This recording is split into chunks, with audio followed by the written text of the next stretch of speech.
Hello everyone, welcome back to my channel. Today we are going to discuss class 10th science lecture series chemical reactions and equation. In that we are going to discuss what is a chemical change and what are the rules for writing a chemical equation. If you are watching my channel for first time, don't forget to subscribe my channel. Let us start. Before discussing about chemical reaction, we will discuss about the two type of changes, physical and chemical change. Already you have learned in the previous class. Physical change means the change take place due to change in the parameters like temperature and pressure. When the temperature or pressure is changed, the state of the substance will change. For example, ice on heating, it will get converted to water. Again, if water is heating, it will get converted to vapor. We can convert water again into ice. On cooling, water will get converted to ice. So, the physical state of the substance is changing in a physical change. And also, it is reversible. Ice can be converted to water and water can be converted back to ice again. So this is a reversible process. The next point is composition of matter remains the same in a physical change. In a physical change, their composition will remains the same. There is no change in the composition.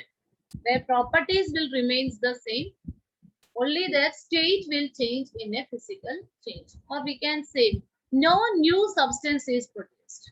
Here water is converted to ice or ice can be converted to water. No new substance is formed. Only the state of the substance is changed. Another example, reduction in the size of camphor. We know camphor is a sublimating substance. When it is kept in room temperature, it will undergo sublimation. That means it will directly convert it into vapor state. That is also a physical change. Melting of wax. Composition of the matter remains the same. Only the state will change. So these all examples of physical change. I hope physical change is clear to you. Let us discuss about chemical change. Chemical change means composition of the matter will change and it is a permanent change. We know that cooking of food, it is a permanent change. We cannot convert the food back into one original substance. For example, rice. After cooking, we cannot convert it back into one grains again. Ripening of fruits. After ripening, we cannot convert the fruits back into raw fruits. It is a chemical change. Curding of milk. Milk, when it gets converted to curd, we cannot convert curd back to milk. It is a permanent change. Their chemical reaction, composition of the substance is changing. Therefore, it is a chemical change. Okay. During chemical change, some reactions are taking place inside the reactants. And a new product will be formed. I said milk is converted to milk. On fermentation, we can convert it to curd. A new substance is formed. New substance is formed in a chemical change as a result of chemical reaction. And it is a permanent change. Also, it is irreversible. We cannot convert curd back into milk. It is a permanent change. It is irreversible. Is that clear?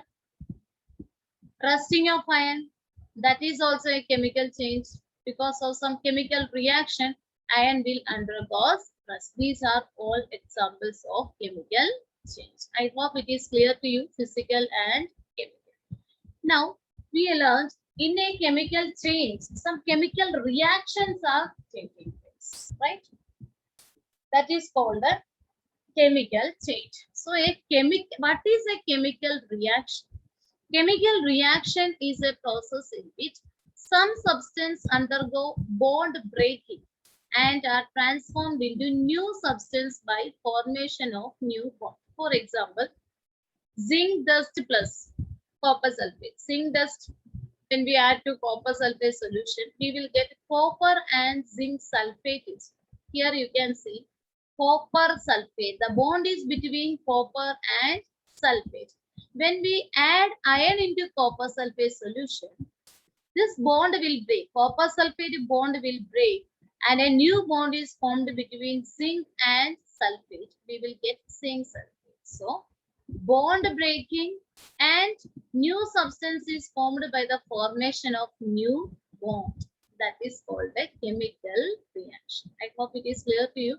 Some substance undergo bond breaking and transformed into new substance by the formation of new bond. Here, the bond between copper sulfate will break and a new bond is formed between zinc and sulfate, and a new substance zinc sulfate is formed. You can see here copper sulfate is a blue color solution. When we put zinc into copper sulfate, after some time we can see the solution will become colorless. Blue color of the solution will disappear because of the formation of new substance zinc sulfate. Is that clear? Now, here zinc and copper sulfate, they are the substance taking part in the chemical reaction. So these two, zinc and copper, are the substance taking part in a chemical reaction. They are known as reactants. So what are reactants? The substance that take part in a chemical reaction are called reactants. And here we got new substance, copper and zinc sulfate, as a result of the chemical reaction. So the new substance formed by chemical reaction, they are known as products. So here copper and zinc sulfate are the products and zinc and copper sulfate are the reactants. I hope it is clear to you. The substance taking part in a chemical reaction are called reactants, whereas the substance formed as a result of chemical reaction by the formation of new bond are called product.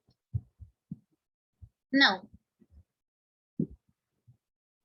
a chemical reaction is represented by writing a chemical equation. So in the above example, we have seen that when zinc is added to copper sulfate solution, a colorless solution of zinc sulfate is formed. Okay, this is the chemical reaction taking place. That is, the bond between copper sulfate will break and a new bond is formed between zinc and sulfate, resulting in the formation of zinc sulfate. Okay, so this reaction we can represent by writing in the form of equation. Chemical reaction can be represented in the form of a chemical equations. Okay, now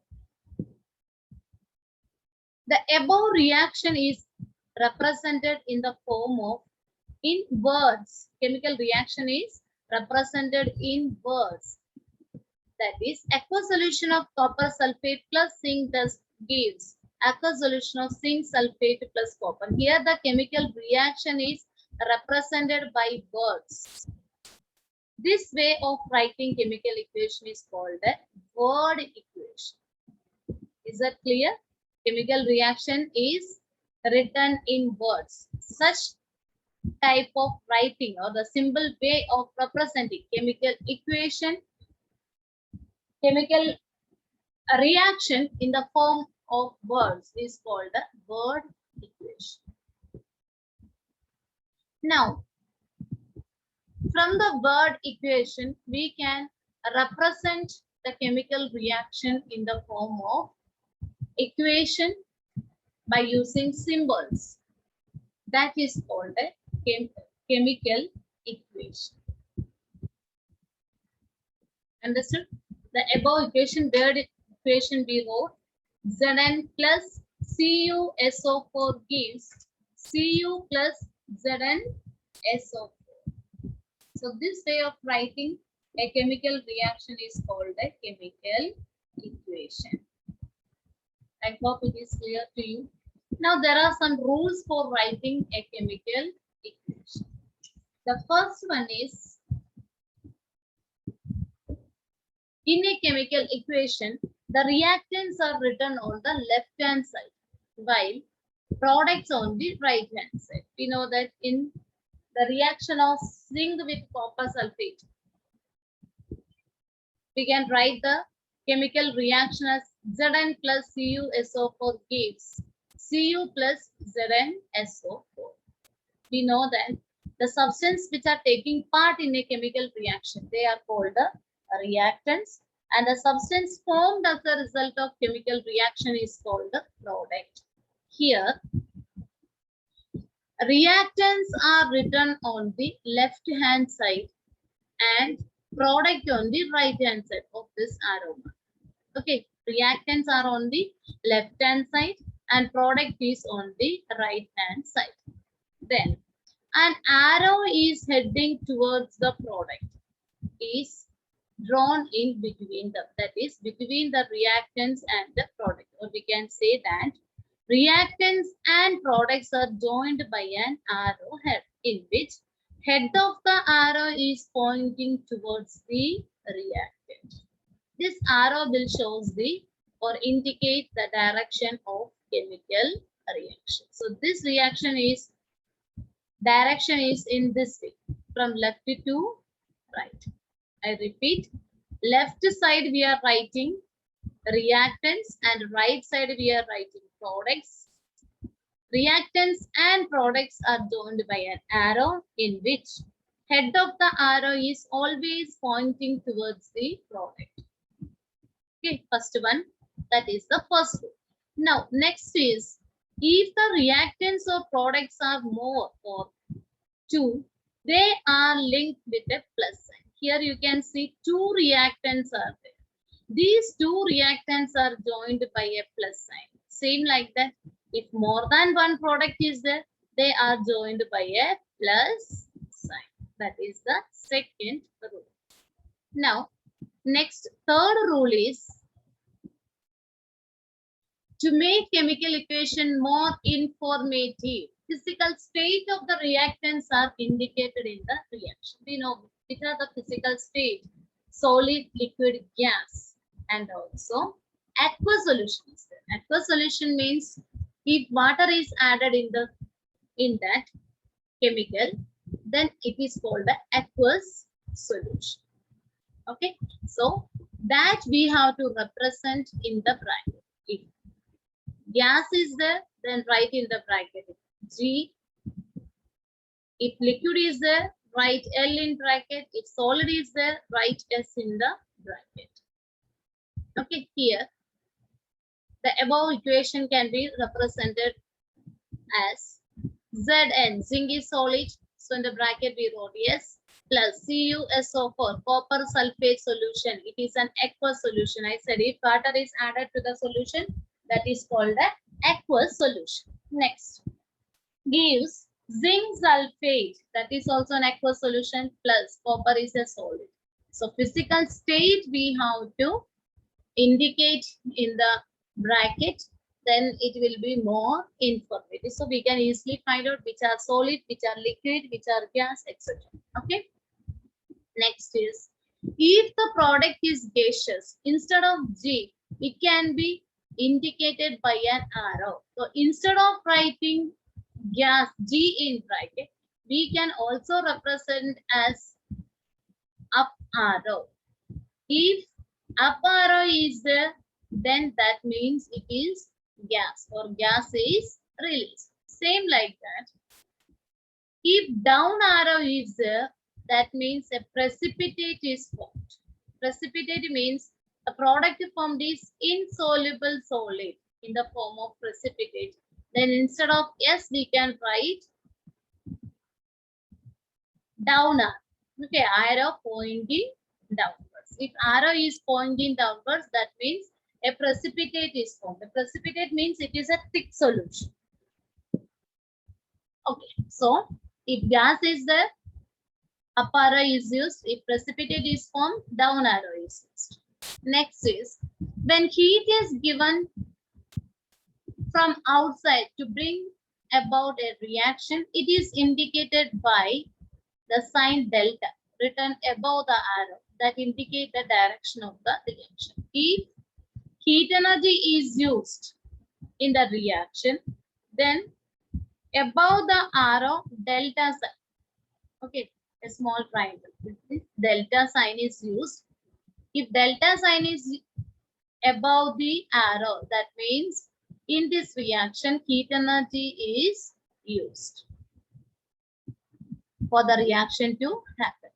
Okay, so here you can see CaCO3, calcium carbonate, on heating we will get the products calcium oxide and the carbon dioxide. Here see, near the carbon dioxide up arrow is there. Why? Carbon dioxide is a gas and calcium oxide is a solid. Is that clear? Next is if heat is released. So if heat is given to a reaction, then we are using but a delta sign above the arrow. Now, if heat energy is released in a reaction, that means along with the product, heat energy is also released, then we can write on the product side plus heat. If heat energy is released, that is indicated on the product side as plus heat. That means along with the product, heat energy is also released. Next is, it is necessary to fulfill certain conditions like specific temperature, pressure, catalyst, etc.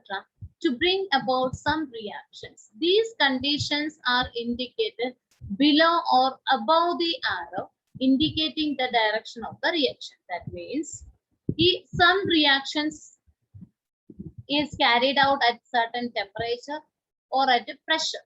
Sometimes we will use catalyst also. So if we are using any catalyst or if the temperature is fixed or pressure is fixed, then that also we have to mention above or below the arrow. Here you can see vegetable oil plus hydrogen gas. This reaction is taking place in the presence of nickel catalyst at 60 degrees Celsius. So here the catalyst used is mentioned and also the temperature is mentioned. Is that clear? If we are carrying out any reaction at a specific temperature, pressure, or if using any catalyst, that also we have to mention in the chemical reaction. Next is special information or names of reactants or products are written below their formula. For example, copper on reaction with concentrated nitric acid gives reddish color poisonous nitrogen dioxide gas. So here we are using concentrated nitric acid. So if we are using concentrated acid or dilute acid, that also we have to mention in a chemical reaction. So here copper sulfate plus HNO3. HNO3 is nitric acid. Here concentrated nitric acid is used. So that is mentioned in the bracket. I hope it is clear to you. These are the rules for writing a chemical equation. 7 rules are there, very important. I hope it is clear to you. Go through the rules. If you like the video, share with your friends and classmates.